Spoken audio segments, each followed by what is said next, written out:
My mandolin and I are doing a retake on a story we did a few months ago. It's storytelling about how my roommate and I helped a young man escape an international cult. One summer night in the early 1980s, my roommate, whose real name was not Delia, was pounding on my bedroom door, insisting that I get up. I ignored her until I found out that she was about to head to Chicago in the middle of the night with people that she had just met. And I thought to myself, Moonies. And the Moonies was the nickname for the Unification Church led by the late self-proclaimed Reverend Sun Myung Moon. And Reverend Moon would do things like perform these mass marriages, um, pairing choosing which bride went with which, married which groom, and then immediately proceeding to split them up into sending them to different countries. And he would also keep people from seeing their parents and brothers and sisters and feed them on a low protein diet. And this was going on all over the world. And I Googled, and it's still going on. It's carried on by Reverend Moon's son, Hyung Jin Moon. But it was more prominent in the 1970s and 80s than it is now.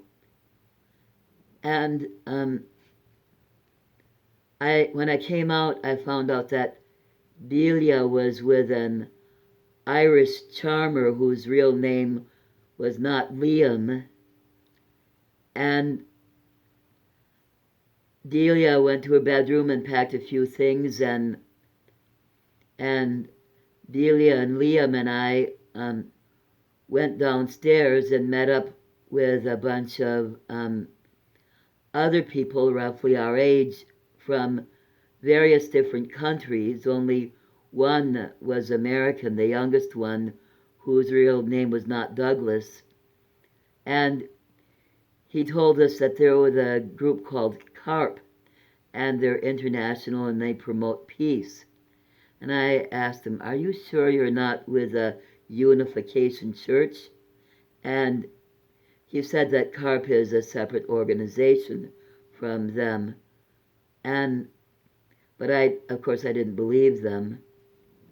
And I tried everything to convince Delia not to go off with them, but off she went with them, and I hadn't seen her for days and days, and I finally started phoning the police and various aspects of the mental health system. And finally, our mutual psychiatrist told me that she had gone off with the Moonies, just as I had suspected. And finally, more and more days passed, and finally, Delia returned with Liam and a bunch of other Moonies in tow. And I got acquainted with them, and the days passed, and I got to kind of like them. But I reminded myself, don't get too friendly with them because they're just trying to seduce me into their church. And because, it was all over the news about them. And so, but Delia was going to their house, which was two and a half blocks away from our apartment, and taking lessons from them. And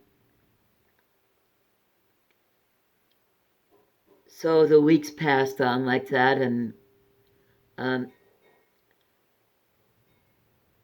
Delia came home one night all smiles and happy, and because Liam was going to come over for dinner the next night. Well, I thought, well, that's something to do. It might be fun and a way to pass the evening. And, he was kind of charming. And so Delia and I spent all day the next day working on and cleaning our apartment. We had a two-bedroom upstairs flat in an old house. The house is still standing. And we worked all day on the house, and we were playing records and looking forward to the evening. And then we're almost finished with everything, and I'm sweeping the carpet, and Liam arrives 20 minutes early, and I'm still sweeping the carpet. Liam sits himself down on the couch and proceeds to criticize everything he found wrong with spots that we missed. I was so peeved off. At that point, I didn't like him anymore. And he was even criticizing the carpet as I was sweeping it.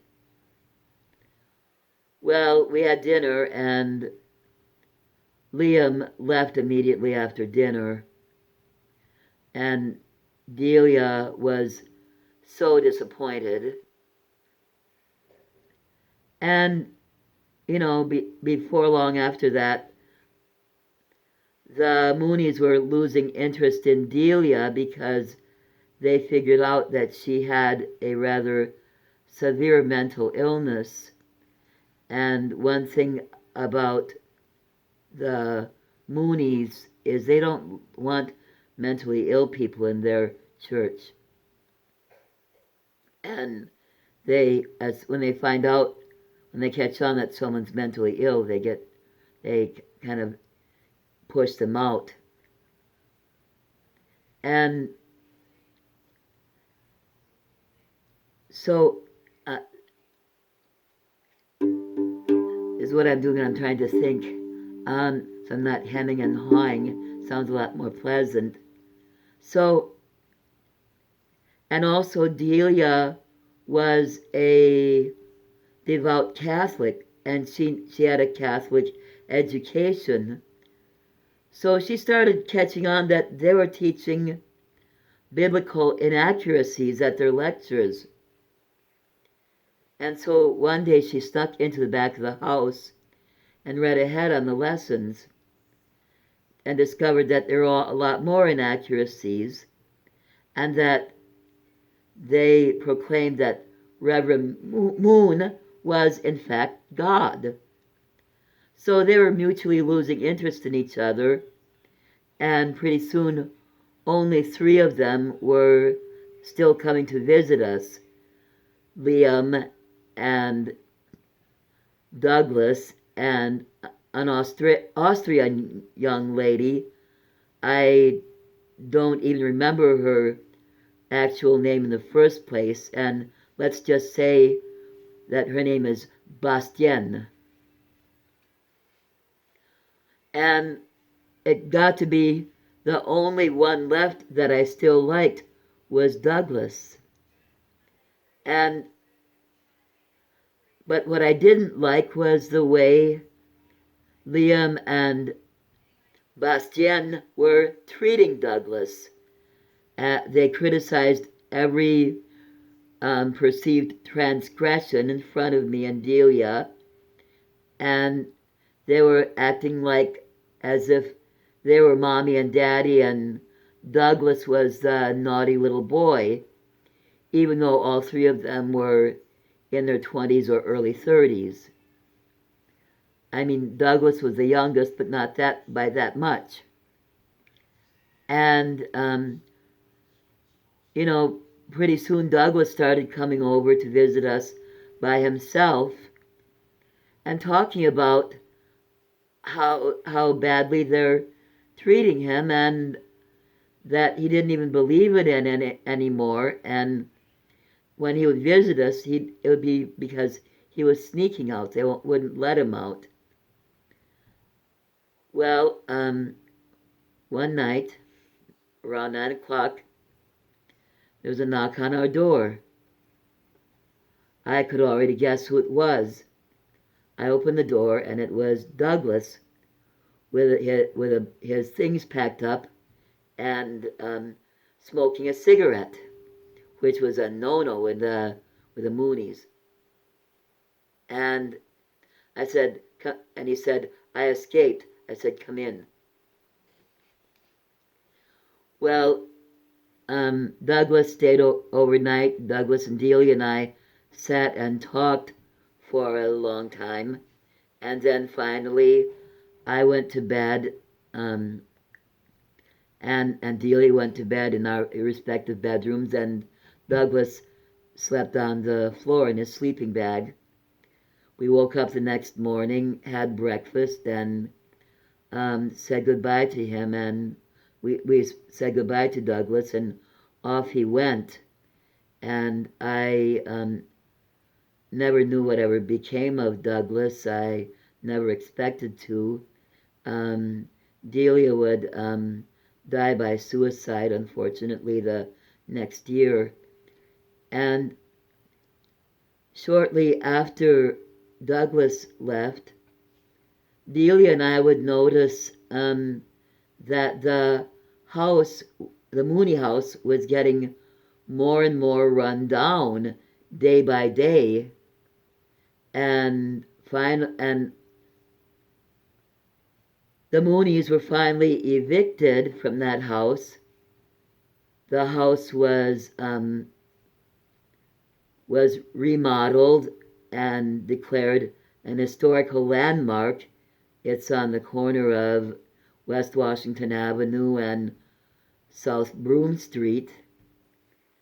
And that's how my roommate and I helped a young man escape an international cult. Thank you very much.